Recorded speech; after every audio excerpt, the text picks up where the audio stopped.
লাল চন্দন এটা এমন এক নাম যা হয়তো আগে আপনি খুব একটা না জানলেও পুষ্পা সিনেমার পর সেটা এখন সবার মুখে মুখে। সিনেমাটির গল্প পুরোপুরি ঘুরপাক খেয়েছে এই কাঠের আশেপাশে। দেখানো হয়েছে কিভাবে একজন পাচার করে অর্থ সম্পদের মালিক হলো, পুরো জঙ্গলের দখল নেওয়া, শত্রুদের হাত থেকে ব্যবসা রক্ষা করা সহ নানান দৃশ্য।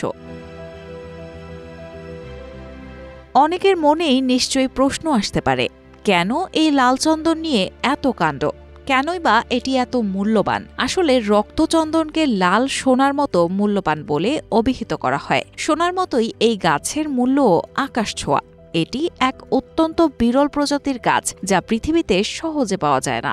পুষ্পা সিনেমায় যে ঘন রহস্যময় জঙ্গলটি দেখানো হয়েছে তা আসলে দক্ষিণ ভারতের শেষাচলম পাহাড়ের সেই গভীর জঙ্গলে, যেখানেই কেবল এই রক্তচন্দন গাছ পাওয়া যায়। আর এই জঙ্গলটাই হয়ে উঠেছে রক্তচন্দনের পাচারের কেন্দ্রবিন্দু।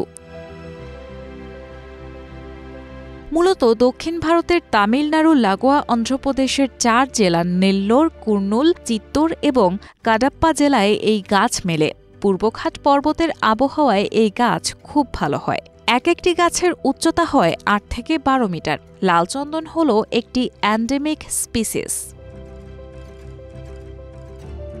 এন্ডেমিক স্পিসিস বলতে এমন একটি উদ্ভিদ বা প্রাণীর প্রজাতিকে বোঝানো হয় যা শুধুমাত্র একটি নির্দিষ্ট ভৌগোলিক অঞ্চলের মধ্যেই সীমাবদ্ধ থাকে। এই গাছটি ওই নির্দিষ্ট অঞ্চল ছাড়া পৃথিবীর অন্য কোথাও পাওয়া যায় না। রক্তচন্দন ঠিক এমন একটি এন্ডেমিক স্পিসিস যা শুধু দক্ষিণ ভারতের শেষাচলম পাহাড়ের গহীন জঙ্গলেই পাওয়া যায়। এ কারণেই আন্তর্জাতিক বাজারে রক্তচন্দনের চাহিদা আকাশ ছোঁয়া।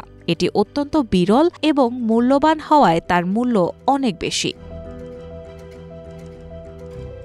লাল চন্দন বা সাদা চন্দন, মূলত এই দুই ধরনের চন্দন কাঠই পাওয়া যায়। সাদা চন্দনে গন্ধ থাকলেও রক্তচন্দনে কোনো গন্ধ নেই। তবে এর বিশেষ গুণের কারণে বিশ্বব্যাপী রক্তচন্দনের চাহিদা আকাশ ছোঁয়া। আন্তর্জাতিক প্রকৃতি সংরক্ষণ সংঘ 2018 সালে এই গাছকে প্রায় বিলুপ্ত শ্রেণীর তালিকাভুক্ত করেছে। চোরা কাঠ কারবারিদের পাল্লায় এই কাঠ এত বিপুল পরিমাণে কাটা এবং পাচার হয়েছে যে সারা বিশ্বে আর মাত্র 5% গাছ পড়ে রয়েছে। রক্তচন্দন আয়ুর্বেদিক চিকিৎসায় ব্যবহৃত হয়ে থাকে। এছাড়া এটি রক্ত পরিশোধন, প্রসাধনী ও পূজা অর্চনায় ব্যবহৃত হয়। রক্তচন্দন থেকে প্রাপ্ত নির্যাস বিভিন্ন কাজে ব্যবহৃত হয় এবং এর মধ্যে বেশ কিছু আর্থ মেটাল পাওয়া যায় যা বিভিন্ন শিল্পে ব্যবহৃত হয়। রক্তচন্দনের কাঠ প্রাকৃতিকভাবে আগুন রোধ করতে সক্ষম, কারণ এটি সহজে পুড়ে যায় না। আন্তর্জাতিক বাজারে রক্তচন্দন কেজি প্রতি 3000 টাকারও বেশি বিক্রি হয়। ভারতের রক্তচন্দন কাটা আইনগত নিষিদ্ধ। তবে পাচার বন্ধ করতে red sanders anti smuggling task force গঠন করা হয়েছে। অন্ধ্রপ্রদেশে প্রাকৃতিকভাবে রক্তচন্দন পাওয়া গেলেও ব্যবসায়িক চাহিদা ও গাছের অস্তিত্ব সংকটের কারণে অন্য রাজ্যেও এর চাষ শুরু হয়েছে। আন্তর্জাতিক বাজারে চীন, জাপান, সিঙ্গাপুর, সংযুক্ত আরব আমিরাত ও অস্ট্রেলিয়ায় রক্তচন্দনের চাহিদা রয়েছে।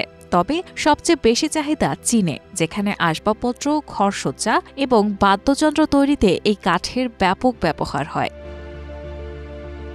রায়হানা মুন, প্রবাস খবর।